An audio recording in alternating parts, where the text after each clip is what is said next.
Odhiambo machielo nyakora mogerwa kini machiegni mar yudo weche manyien. Weche manyien mag rameny piny kaka wuone en odiechieng' mar wuok tich dwe ndalo 3 dwe mar 10 2022 nyakora mogiwan gi mathoth ahinya ma osebedo katimore piny Kenya odiechieng' ma kawuono kanyakla koda moko ma bende wafwambo e konde mopogore opogore ma pacho ka. Odiechieng' ma kawuono jatend piny Kenya William Ruto nyakora mogi obedo gi romo gi jotend migepe makoro chiegni wuok e apise. Gigo rameny piny Kenya ni chalo nade kendo ging'iyo gigo makotim to jo Kenya nyalo bedo kod geno mar bedo gi ngima mayot. Magi to kod mamoko nyakora mogi adwa ni bed kod chakruok nyaka giko mag weche manyien ma wan go odhiambo ma kawuono. Kaw kamano mokwongo aida ne weche ma wamiyo pek. Piny owacho koro yawo thuolo kendo ne chama omedi nyinyo mag GMO mayande ogo marufuku e pacho ka.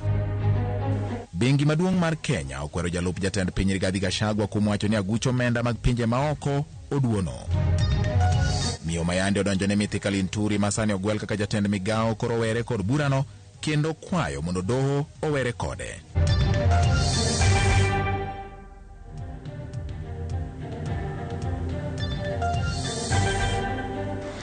Arwak ni machiegni nyakoro mogi bed koda chakruok nyaka giko par ni nyalo tudori koda e namba 3600 mano namba mar ote marwa machuok ka inyisa pachi kotenore gi weche wa manyien ma waiko ni odhiambo ma kawuono. Bende par ni nyakora mogi inyalo ng'iewa kendo luwo weche gi e live marwa mar tudruok mar oganda kata social media kanyo Facebook mar RAMOGI TV Kenya, YouTube kachiel koda Twitter. Bende nyalo luwo gi e Twitter handle mara maen @GeorgeBati_. Nyakora mogi jaloko marwa iluongo ni Belinda Dhiambo. Nyinga en George Bati. Piny owacho koro golo marufuku mayandi oketi mag geng'o mwandu mag puodho ma olosi kod nyinyo ma otisi ni GMO mondo kik donje pacho ka. E ote ma ochiw bang' romo mar jatend Kenya William Ruto kod jotend migepe, piny owacho koni osekaw pach jokanyo e sectors mopogore opogore kendo yudo puoth makoro dhi neno ni jopur ojiwne gi pur mar pamba kanyakla kod mano mar oduma. E kinde ni ma jatend piny Kenya William Ruto medo keto kenge mag tweyo e piny owacho mare, jatend piny ne oromo kod jotend migepe kendo keto ayanga kaka inyalo konyo Kenya yudo chiemo moromo. Buch jotend migepe ong'ado wach ewi okenge ma otenore kod lokruok chal mar kor lwasi ma piny Kenya nyalo tiyogo kaluwore kod midhiero mathoth ma omako oganda gi sani, koting'o weche mag oro manyaka sani osekelo nok mar chiemo e counties 23 ma pacho ka. Romono ne owito oko kuma mar chiemo ma omedi nyinyo ma idendo ni GMO mane okum e higa mar 2012. Mondo mi piny Kenya bed gi chiemo moromo, romono mar buch jotend migepe ma bende nochwoye kom gi jatend piny William Ruto ne okadho ne oganda jo Kenya winjo pidh kothe mani kod lony mag nyinyo molosi miluongo ni GMO. Kelo e pacho ka chiemo momedi nyinyo ma kamago mag GMO mane okum e higa 2012, pidho koth pamba ma omedi nyinyo mane okum e higa 2019, pidho kothe mochayo oro kod kayongo kachiel kod pidho cham machiek mapiyo kaka okenge mabiro neno ni piny Kenya obedo gi chiemo moromo ahinya e thuoloni ma bende koro oro medo kelo midhiero e gwenge mopogore opogore e pacho ka. Kaluwore kod okang' makamano, penjo koro en ni to ere midhiero ma kothe gi nyalo bedogo kachiel kod ber ma ginyalo kelo e jiwo chiemo e pacho ka. Jotend migepego ma bende wuok e apisi ne opwodho dwaro mar jiwo thieth ma nengone ogonyore ma idendo ni Universal Health Coverage, koting'o neno ni okumba mar thieth NHIF oketie rang'iny mar tiyo kaka dwarore. Gidwaro bende mondo puodh makare chenro mar omwom mar aheri kod chenro mar jolo jogo ma higi oseniang' mar keto ngima obed mayot ne joma osetieko thuolo margi mar tich kata rutaya bang' ka giwuok e apise mag piny owacho. Ka koro dong' mana ndalo manok to jopuonjre mag grade mar 6 kod jo klas 8 gi mago ma klas 12 timo penj, jotend migepego kwayo hawi maber ne jopuonjrego madhi timo penj maduong' giko higani, ka bende gipako okang' mar duoko e wang'e chenro mag somo kochakore dwe mar Januar higa 2023.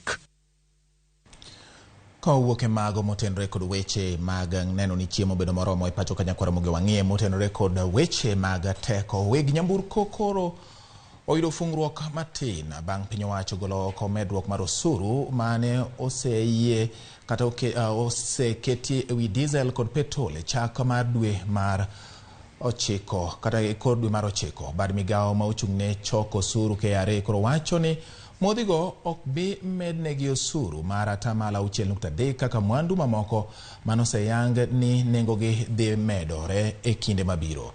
Edwin Okoth leronwa kaka KRA bende koro singo tiyo kod yore mopogore opogore mag choko osuru mabiro keto winjruok makare e kindgi kod oganda jo-Kenya. Bang' piny owacho wito oko kony manyocha jopiny yudo ewi nengo mar diesel kod petrol ma osebet kaidho, nengo modhigo koro ne ochomo medruok kendo kane dhi mednegi osuru kod 6.3. Bad migawo mochung' ne choko osuru e pacho ka KRA koro wacho ni modhi mag nyamburko kod mauta mar taya ok mi mednegi osuru no. Okang' ma koro reso weg nyamburko e medruok e nengo no mano osemienjo dweni. It will affect accessible products other than petroleum products.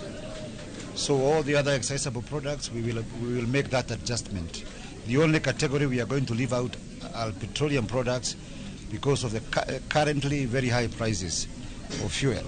So we want to support Kenyans in ensuring that that price of fuel doesn't go higher. But for the other products, we have made that adjustment. It is by a requirement of the law. So we expect that Kenyans will comply.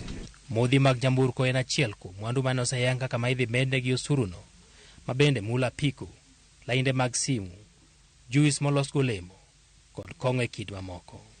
Medruok e osuru no koro ne dhi medo nengo mar diesel masani uso $165 e lita ka lita kod $10, kama petrol masani uso $179 e lita ka lita ne dhi medore kod $11 nyaka $190. Ma kapok oland nengo manyien ma pod biro timore tarik 14 dweni. Jalup jatend piny Kenya Rigathi Gachagua ne oseyo KRA kuom tiyo kod yore mar roko oganda seche ma gichoko osuru. I have sat down with the Commissioner General of KRA and I have taken him to task that the way he was collecting tax, he was not likely to get anything. And I gave him the example of a dairy cow. When you milk a cow, you keep on feeding it. You keep on making it happy. Even in Europe, they play country music, the country music to cows when you are milking them so that they can give you milk. But what they were doing with the cow was pricking it and punishing it. Bad migawo masani yango chakruok mar dwe makende mar jochul osuru matimore higa ka higa koro wacho ni giseketo chenro makare mar neno ni KRA biro choko osuru e yo mamuol ma ok giroko jok ma gichoko osuru kuomgi. About 90% of our taxes come through voluntary compliance. Those are people who we don't need to go for. They know their obligations, they come forward and pay their taxes.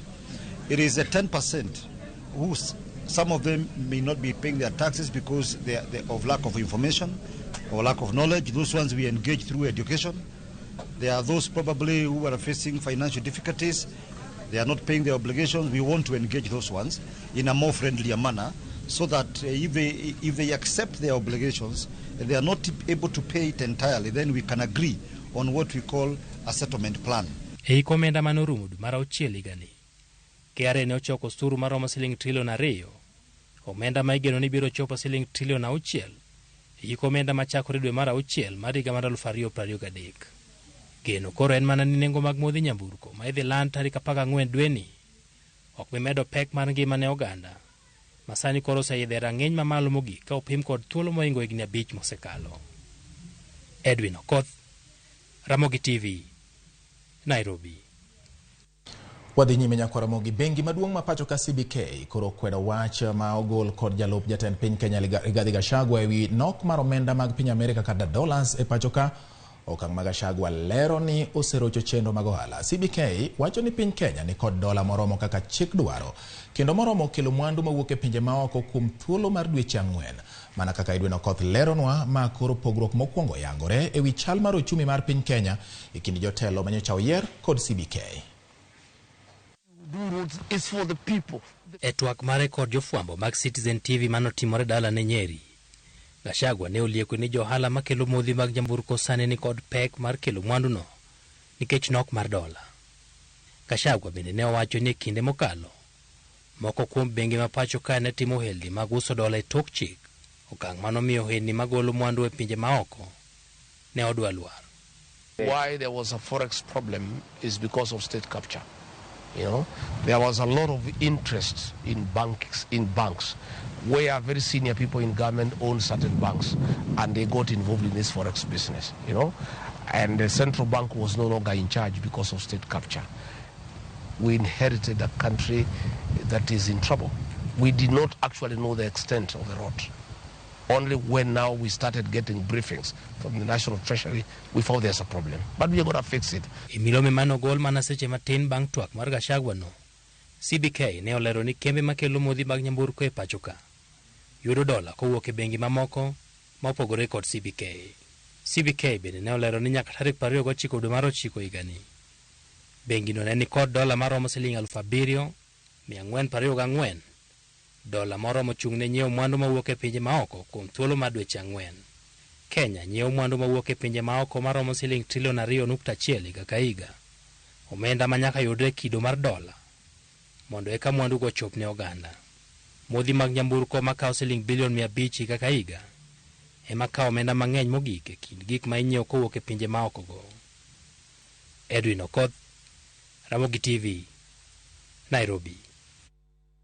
E kinde twak makende kod od fwambo mar Citizen TV e pare ma Madhira e kaunti ma Nyeri, jalup jatend piny Kenya Rigathi Gachagua osingo ni piny owacho mar Kenya Kwanza biro jiwo ohala e kind rowere, loso ng'iyo e kind obila kod bad migawo mar okwach kich e kind mamoko. Walter Nyambaga miyo waler mar wachno.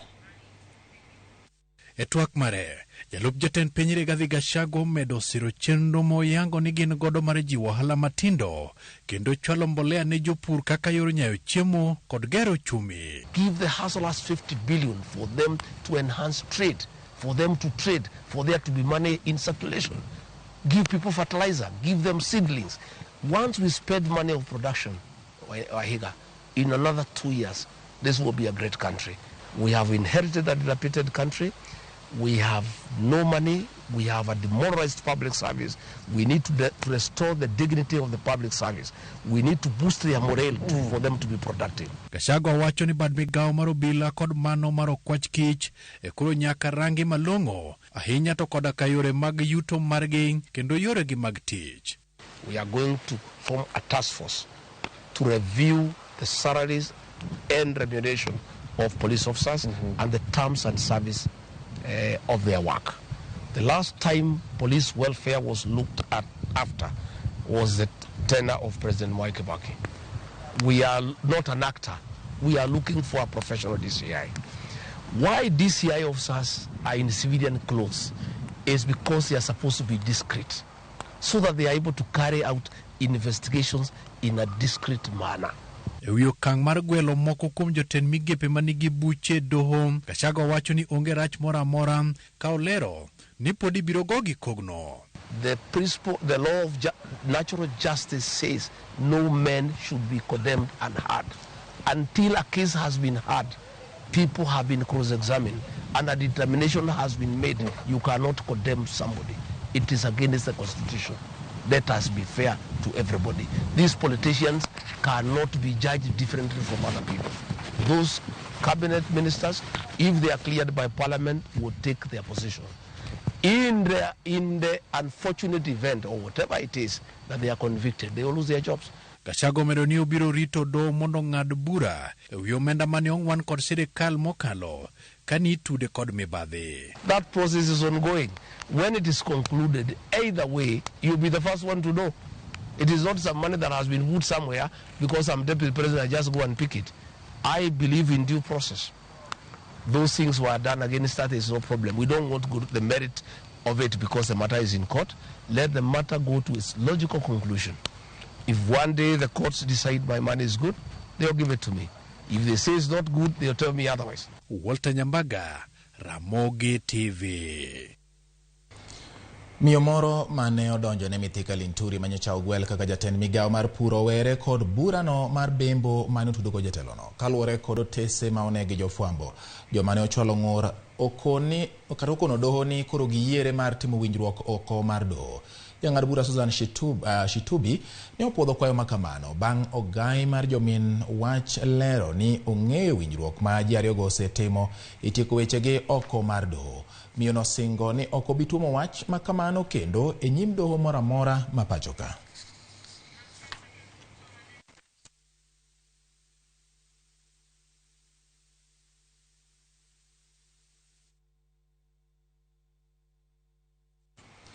Okoromogi tendo od bura mar County Assembly ma Siaya ochikore gi chiene wi seyo mar tiyo arietha gomenda mag county ma itimonegi nonro kendo koda duol makedo kod mibadhi e pacho ka EACC. Ka oloso karan mar od burano Eric Ogenga oyango ni chudo manotim ne otim e dwe mar 7 to ok dwe mar 8 kaka osebede ka iwacho kod gavana mar county no James Orengo. Duol mar EACC oyango ni kuo mar omenda notimore omenda maromo $400,000 e county ma Siaya, kama duol nowacho ni komiti mopogore mar od burano ne yudo omenda madirom $112,000 kaka ran mag od burano yudo $600,000 nyadibich e odiechieng' achiel. Weche mawuok ni members ni clerks mag County Assembly ma Siaya no oyudo pesa moko e yo ma ok ni kare. Mago gin weche mag miriambo, ok gin weche mag adier. Adiera makende to bende nitie barupe kata records ma ng'ata oyiene bire County Assembly mondo bi onon. Records gi wacho ni pesa gi noch okwa kapok financial year orumo. To pesa biro tarik 30 dwe mar 6 ka financial year rumo. To ochul gi members tarik 4 dwe mar 7 ma members no sign ni pesa gi nochul gi to gima nyaka wang'e ni ochul gi kalure gi tiche mane gitiyo chakre dwe mar 2 nyaka dwe mar 6 higani. Koro pesa biro mang'eny. To koro kochul gi dichiel to chul gi through accounts mag committee clerks. Nikech mane gima chik dwaro pesa ok mi member direct nyaka tu chule through the secretariat. Okoromogi dakika kalo ka 15 bang' saa achiel mar midhiambo weche manyien mag rameny pinywa menyo gwenge mopogore kaka ne wachako kinde kaka pod wadhi nyime nikech pod wan gi mathoth. Kikidhi mabor dani kete Ramogi TV kach mayo odwa ka bende moyude weche duto motendo gi ngimawa kuonde maboyo gi kuonde machiegni. Erokamano kuom kete Ramogi TV kaka ne singo ni biro bedo koda anoko bonyo nyawade wuod Kanyadoto waluo habari ma Ramogi kele yo makare gin gi Apopo Lentana wuod Kanyadoto. Erokamano ahinya. Evans Okoyo jasigomre Ramogi TV winjore makare kendo mor kod kaka ukelonwa weche manyien miyo amor. Erokamano ahinya Evans Okoyo. In bende ma imedo ndiko na ka waneno chenro mar rameny piny ka wan Lakisama Nairobi agino ni duoko piny osuru mar mauta mag diesel en achiel kuom duoko ngima mar oganda piny. Jo dundo mtu kubwa size ndogo wacho kamano ka entiere Lakisama Nairobi. Erokamano ahinya ilongo ni Jo Odundo. Yakoromogi aneno weyo makare an wiki ka wuok Gwasi Suba uchumi iko mbaya kabisa. Paroni wakao yuyo gi kanyo in bende nyalo medo ndiko na nambari ya deka uchiel nono kata bende nyalo luwo @GeorgeBati_. Parni mama na tielo mokwongo pod ka wadugo wan gi mamoko koting'o nyaka twak marwa bende biro ni nyime kanyo.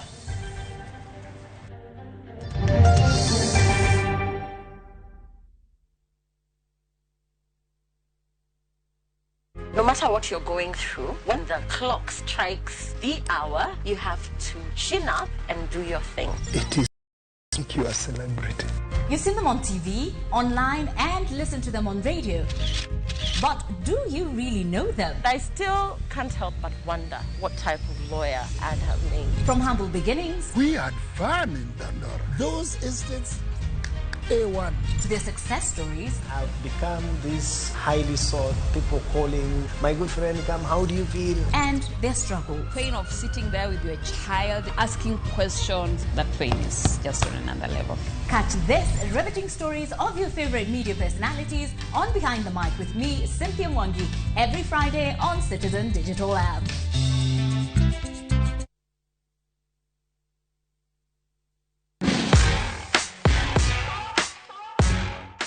Samoro inyalo tiyo kod gigo maonge kod mo mang'eny ma bende dendo gi dho ngere ni wipes e golo makeup kata yweyo wang'.